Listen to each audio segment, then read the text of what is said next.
សល់លុយខ្លះទេអីមើលណែជប់កំពុងតែដាច់ដៃឯងសល់លុយខ្លះទេ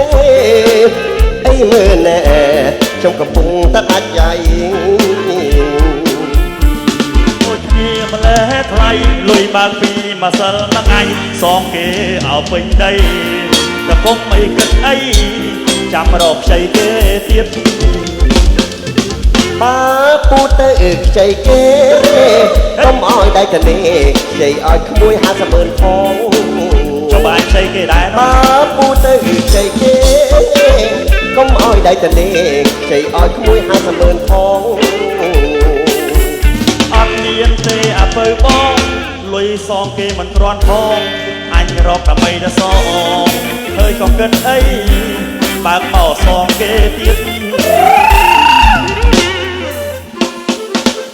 អូយលង្ហើបក្បាលដូចក្រោហ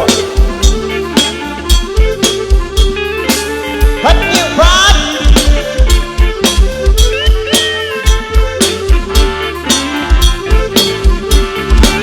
បើលេងនេះទៅអត់លុយនេះពុកញ៉ានេះគឺអត់លុយមួយរៀលនេះមានតែចង់ដៃទៀតមកជួយ